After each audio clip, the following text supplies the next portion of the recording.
The entry into the series Black Man, Do You Need Mental Help? And this edition is going to be featuring none other than the former star cornerback of the Seattle Seahawks and San Francisco 49ers, Richard Sherman. Now this evaluation, this assessment is going to be on a two-dimensional level because, to be quite frank with you, I don't have enough empirical data to flesh out a three-dimensional evaluation. Do I believe that Richard Sherman is a programmed monarch athlete? If you're going to ask me to just give you my hunch on it, yes. Do I have a certain amount of substantive data to initiate the hypothesis and attempt to prove my point? Yes, I do, but it's not to my liking. It's not to my standards for right now. But I will be following up on this Richard Sherman narrative in the future, the relatively near future, if I'm able to find the amount of empirical data, substantive data, and proof that I need to create a presentation on a three-dimensional level. But once again, for right now, we're going to stick to the two-dimensional level. So, of course, the question always begs to be asked, so-called black men, do you need mental help? Every once in a while, when I create entries into this series, I'll get a pro-blackity who gets upset. He'll say something like, how come you all make videos about the white man needing mental help? Because I don't give a shit about them. My focus is on the so-called black man because we have to see how many brothers need assistance in that way so that they can acknowledge that they must go get help so that they can become better people, or take time apart from whatever collective they're trying to immerse themselves in that's causing so much dysfunction and confusion in their head, and go be set apart, ostracize yourself so that you can get back recentered and become an asset to yourself and the people who love you, because I guarantee you there are very few people who legitimately love you on this plane of existence. If you were to think of all the people who you think love you, and we use terms like this, I have love for this person, or I have love for that person. Real love is when someone is willing to give their life for you. That's the bottom line. So when you think of all the people who are willing to give their life for you, those are the people who legitimately love you. Hopefully your father, your mother, maybe your significant other, who knows? Point being is this: I'm not quite sure if Richard Sherman is able to love himself how he needs to, because he's caught up in constructs and self-characterizations that could be an allusion to his programming, could be an allusion to multiple personality disorder, or could just simply be that he's allowing himself to be cast. So many times in life we allow ourselves to be cast by others. What do I mean by that? We allow other people to tell us who we are. I'm going to categorize you in this way. I'm going to place you here amongst these other people. Many times I'll have people come on my platforms, whether it be YouTube or Patreon, and you could tell that they believe that I'm a member of a certain group or organization. I'm completely autonomous. I don't associate with any group whatsoever, because what that does is that limits you. That impedes you from growing. When you say that I'm this or I'm that, I'm a Republican, I'm a Democrat, I'm a liberal, I'm a conservative, I'm this religion, I'm in that belief system, I'm a part of the quote-unquote manosphere, I'm MGTOW, I'm red pill, I believe that the black woman is God. All of these people create characterizations for themselves that they oftentimes cannot grow beyond. They become stuck in that character. I've mentioned Allen Iverson in the past. He became a notable figure in the late 90s, early 2000s, not only for his play on the basketball court, but also for his decision on how to market himself, how to cast himself. And now he's trapped in that character. He realistically cannot grow beyond that character that he started playing back in the late 90s, because people will call him out. Oh, AI, why are you dressing like this now? You used to dress like that. And that's the burden that he's placed on himself. Number one, how he's decided to characterize himself, how he's decided to cast himself. And number two, actually caring about how other people perceive him. And this happens many times with everyone, not just so-called black men who decide that they're going to become a part of a collective. The collective that Richard Sherman decided that he wanted to become a part of, at least from a two-dimensional perspective, is the NFL. He wanted to become a great player in the NFL. And after a while, that becomes, quote-unquote, who you are, if you're not anything else. Especially if you go according to the normal curriculum, the normal pathway that is established for you. Go out, play in the NFL, become a star, seek Pro Bowls, seek recognition from the media, get married at a relatively young age, have children. Next thing you know, You're caught up playing a character. You're caught up in a role that you were not properly prepared for. And the pressure becomes too much. And as they say, pressure busts pipes. And I don't care who you are. I don't care who you are. Anybody can snap. Anyone can snap if they're pushed to the brink. So anyway, they're going to talk about it. I'm going to chime in. Sports, Mike here with Ed Lewis, and a 911 caller claiming to be Richard Sherman's wife said that the NFL star was threatening to kill himself before he was ultimately arrested early Wednesday morning. Let me say this very quickly. I'm not going to say necessarily that Richard Sherman was having an MK Ultra breakdown. Self-destruct programming usually initiates itself around the age of 29 or 30. He's 33 years old. Now, we do know, of course, that there is an esoteric and occultic significance to the number 33. Normally, it represents transformation or illumination in some way, the opening up of the pineal gland. I don't see any of that involving Mr. Richard Sherman. We do know that he came from Stanford University, which is an enclave for monarch programming. I've said in the past that it's my view that his former football coach at Stanford University, Jim Harbaugh, was an MK Ultra monarch handler. In other words, what? He had the triggers and the keys for many of the assets on that team at the time, including Richard Sherman, as well as Andrew Luck. Just my view of it.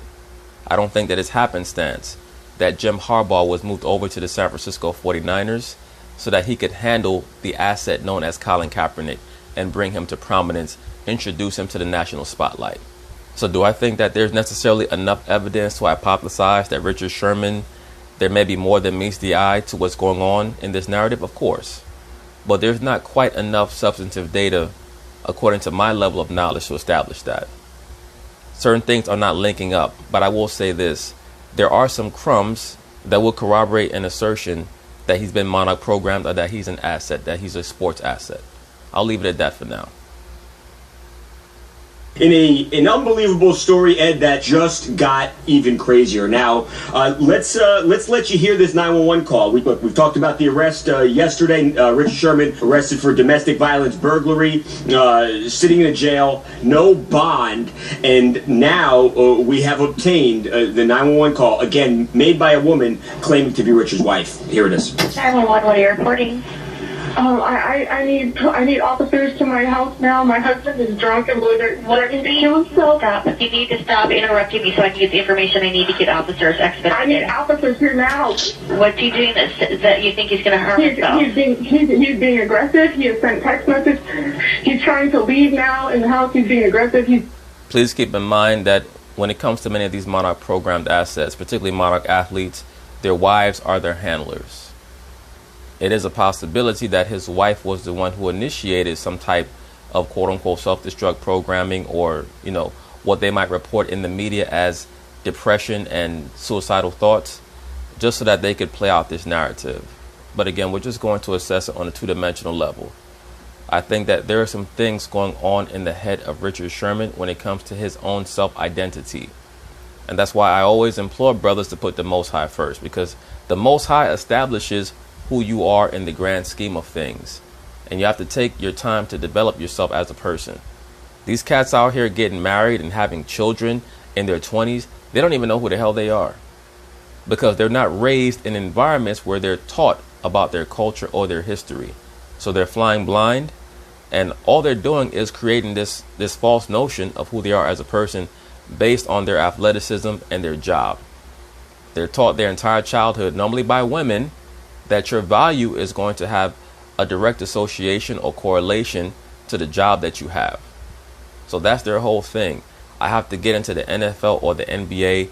I have to quote unquote buy mama a house, to once again reinforce that worship of the divine feminine. I have to get married and have kids by my mid to late 20s. And then these guys get into their mid 30s and they're not good fathers. They're not good husbands because they were rushed into these situations without proper instruction. So they start to have mental breakdowns. Uncle, he's threatening to kill himself. He has sent text messages to people saying he's going to hang himself. Could that be a Hangman Ritual that they were trying to initiate on Mr. Richard Sherman, a shaming ritual, claiming that he was going to quote-unquote hang himself. I did a series on that pertaining to the noose and the symbolism of the hanging noose representing Tammuz or Odin, aka Wotan, the quote-unquote hangman. That's how you ascend to a higher level of knowledge. So maybe there is a correlation between Richard Sherman being 33 years old and being the quote-unquote hangman, to be shamed, for the old him to die so that the new him could be born.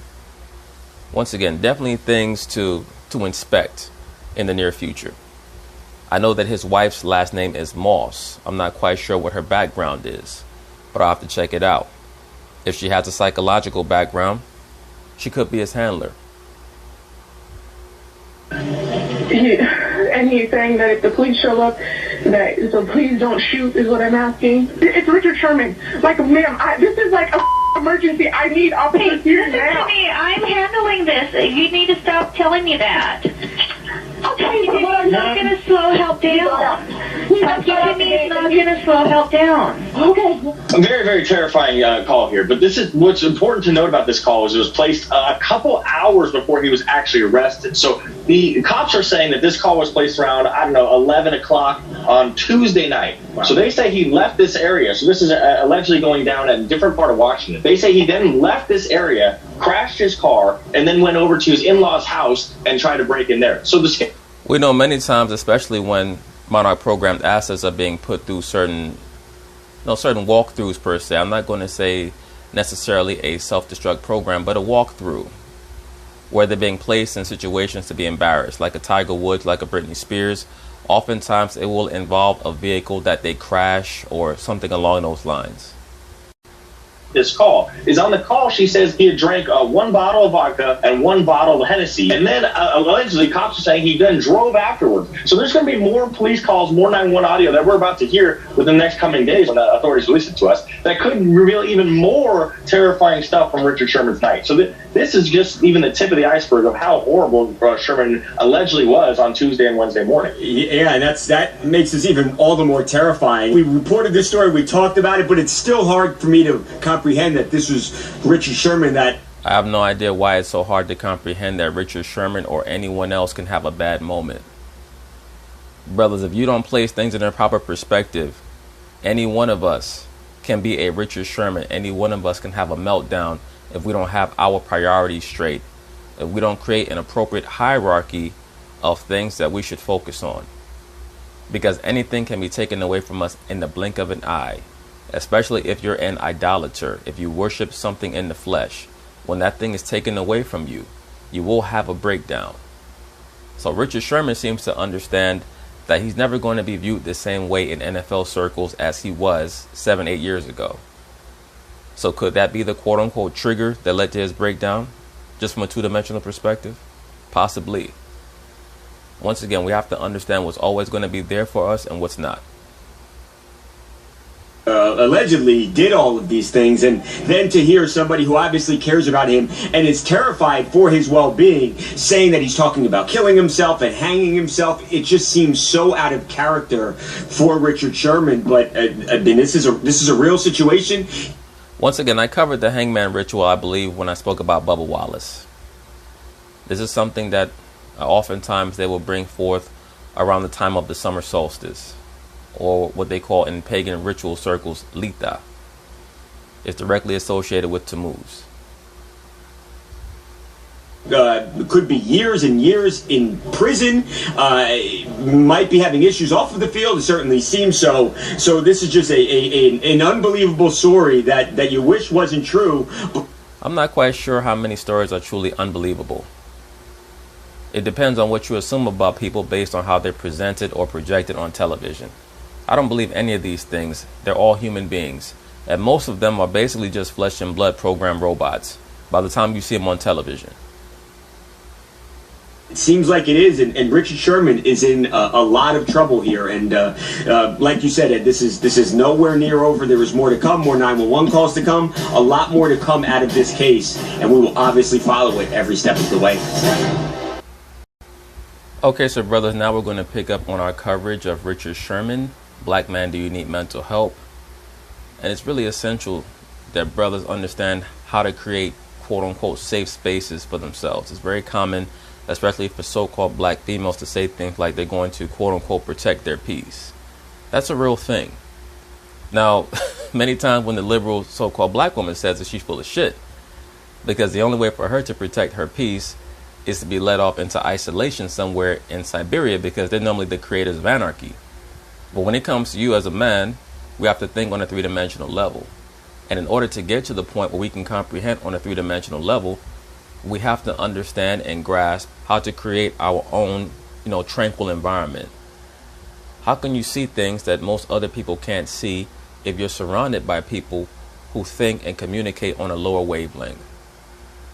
So Richard Sherman, he really needs some time apart, but he can't do that because he has responsibilities as a family man. Once again, that's just on a two-dimensional level. On a three-dimensional level, we have no idea how he might be getting manipulated by his quote-unquote in-laws. Who knows? All right, we're going to start with the story that really has dominated the sport. Now, they love showing this photo right here. This is a photo that often is indicative of programming. They'll have the asset looking straight forward into the camera with a very stern look on their face, almost robotic in nature. Last couple days, because this is one we didn't see coming, man. One of the really most well-respected, most famous and talented guys in the NFL, Richard Sherman. As we've seen from the last few photos in the collage, they're all showing him either in some combination of black, white, and red, or in the last photo, all white. So alchemically, he's being put through some type of process, some process of transformation. The number 25 is in of itself an allusion to the two fives, or the law of fives, the law of Discordianism. I'll be delving into that a bit deeper in other videos, but the concept of Discordianism is related to the worship of the mother goddess Eris, E-R-I-S. I covered this, I believe, when I spoke about Cardi B and Beyonce. I did a video on the concept of Eris, or the mother goddess of chaos and anarchy. Like, for example, you see many of these groups out here, like what's the name of that super liberal Caucasian group that claims to be against fascism, Antifa? They might oftentimes utilize anarchy as a methodology to create their own prescripted form of order, right? Much of that is based on, or has a direct correlation to, or an origin from, the veneration of the film V for Vendetta, written by Alan Moore. I mentioned Alan Moore in a series a very long time ago. I can't quite remember which one. And I showed that he was a Luciferian, as many high-level comic book creators were, all the way back from the 60s, because they were setting the stage for much of what we're experiencing as a society now. Most of them already knew they had access to the world script back from the 40s, 50s, and 60s, 70s, and 80s, and they would predictively program the people through comic books and movies. Early Wednesday morning, a whole bunch of charges, but now Richard Sherman is finally breaking his silence. Look, just got out of jail, county jail yesterday, finally got in front of a judge. Judge released him. We'll get into the charges because that's new here as well, but let's start with Richard Sherman's statement. So Richard goes, "I am deeply remorseful." Now, of course, they show Richard in the all-black hoodie. Now, earlier in this video, in the previous segment, they show Richard walking up the block behind his former Seattle Seahawks teammate, the superstar linebacker Bobby Wagner, and they both had on all black shirts. They were trying to once again imply that Richard is being put through some type of alchemical ritual to force transformation. On Tuesday night, I behaved in a manner I am not proud of. I have been dealing with some personal challenges over the last several months, but that is not an excuse for how I acted. The importance of mental and emotional health is extremely real, and I vow to get the help I need. I appreciate all of the people who have reached out in support of me and my family, including our community here in Seattle. I am grateful to have such an amazing wife, family, and support system to lean on during this time. Signed, Richard Sherman. So Richard finally breaks his silence. Real quick before we hear from Mojo and Renee. Now, I'm not quite sure if you guys caught that, but in the last photo, they showed Richard Sherman with his wife, and there was an image emblazoned on his t-shirt. Let's see what the image is. So, brothers, we're back at the previous photo. If you pay very close attention, the image on the t-shirt, the chest portion of the t-shirt that Richard Sherman is wearing, is of the phoenix bird. Once again, another image of destruction and rebirth. An alchemical symbol of destruction and rebirth, where they go through the black phase, the white phase, and then the red phase, where they become a new creature, where they become an elite level witch or wizard per se. Richard finally breaks his silence. Real quick before we hear from Mojo and Renee. Initially, Richard had been arrested for a felony, a charge called domestic violence burglary. But now authorities in Washington, in the Seattle area, have now officially charged Richard with 5 charges, but they are all misdemeanors, including a DUI, a resisting arrest. Of course, because none of those felony charges that they tried to put on Richard Sherman were going to stick in a court of law. I mean, come on. You have to give the alleged perpetrator charges that they believe are going to stick, or they're just going to be wasting the court's time and money. Mine is no felony. The felony charge is the one that was really going to carry a lengthy prison sentence if convicted. So now Richard Sherman addresses the situation, and we know what he's facing. Yeah, that's a tough one. It's tough because, Richard Sherman, I've met him multiple times. I went to the NFLPA convention, and, he's one of the people on the board. So had a good talk with him there. And then he's also an owner for one of the teams for the fan-controlled football league. So I've been around him a couple of times. And it's tough when you see that. I know that he's definitely not proud of his actions because it shocked everyone who saw the video. I'm not quite sure why people were shocked for. I say this all the time. I could see video of Mother Teresa throwing dogs off of a roof. I could see video of Martin Luther King doing crazy things to a woman on camera. I could see anything, and none of it would ever surprise me, because I don't take for granted the notion that people portray false images, especially for public consumption. And at the end of the day, everyone is a human being. That means what? They have limitations. We all have limitations. Like J. Cole said on that song, he said, everybody is a killer. All you got to do is push them to the limits. I don't put anything past anyone. You push someone far enough or prod them in a certain way, they are going to show you another side that you might not want to see. Whether you want to call it a rampage or going berserk, everyone has it in them. I don't care who you are. Guy we know, that didn't seem like the same guy. So it's just a tough situation, but, he has to. Here they show Richard Sherman appearing to bow the knee to bail. Now, of course, that's not him consciously doing that.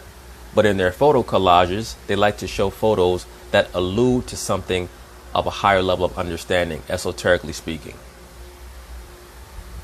He has to get the help he needs, because this is something that if you do it once, you could do it again if you don't fix whatever the problem was.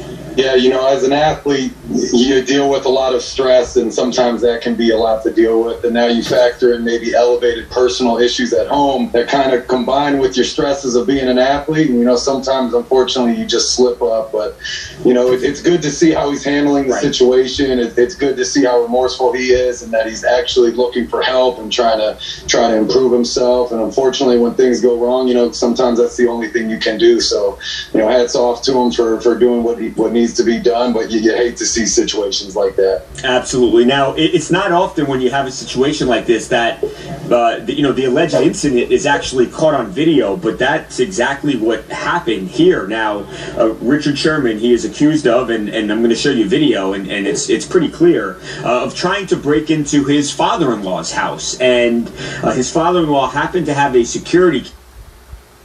Now, brothers, as we can see right here, they're showing Richard Sherman in pursuit of a wide receiver who's reeling in a pass. But keep in mind, as I always like to tell you, brothers, they communicate on multiple levels whenever they show these photos. So we see the wide receiver is wearing number 17. Richard Sherman is wearing number 25.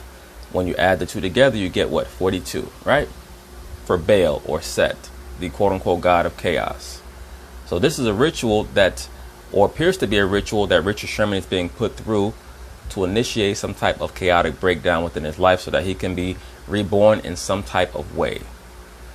So in my view, he's an asset. I just have to flesh out a lot of the substantive data that would be necessary to create a presentation for something like this. But it's very obvious to me, or relatively obvious to me, that there's more than meets the eye to what went on here, and that most likely he was married into a family that was given his keys, and it was time for them to place him in some type of Tammuz ritual or shaming ritual per se. Doorbell cameras out, and of course everything I'm saying is alleged. And let's go ahead and roll a video of Richard Sherman during the incident, and you'll see this is really scary to watch.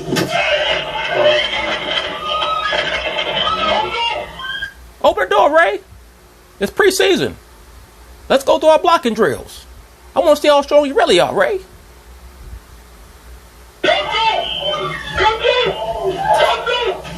Come through, Ray. It's a 4-man front. We're shading coverage your way. Come through, nigga. Come through, Ray. Come through. Come through, Ray. You're a mediocre uncle. Mediocre.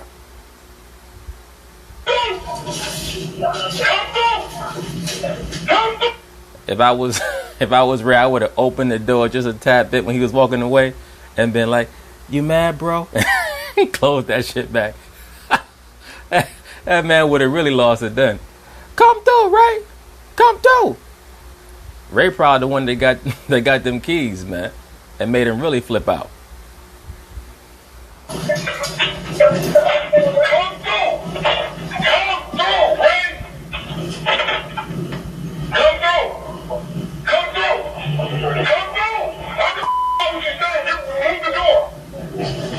Now, why the hell would he remove the door, Richard Sherman? You're a world-class athlete. Why the hell would he do that?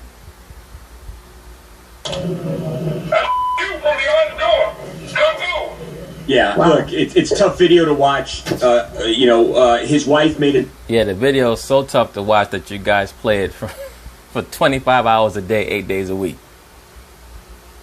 A little bit before the incident happened, and she talked about that Richard had been drinking, so it seems that alcohol was likely involved here.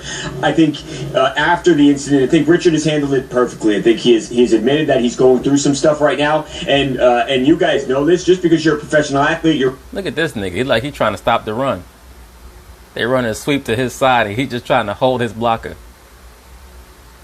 And it doesn't matter if Richard's gonna. He fucked up. He stumbled like them drunk bras do when they leave the club. When they heel break, that's how he stumbled in them Uggs he was wearing. He's got millions of dollars in the bank. Everyone goes through personal issues, and I think I probably speak for all of us in saying that, we wish Richard Sherman the best, and if he needs help, hopefully he gets it. Well, he's going to have to get help. And, that's why I have the name of this series, Black Man, Do You Need Mental Help? The first place that we're supposed to search for any level of support mentally, spiritually, emotionally is through the scriptures. But on top of that, if you have the money to receive assistance from a licensed therapist, you should probably try to pursue that as well, especially if you're in a crucial situation in life. Do what you can to improve yourself. But anyway, peace.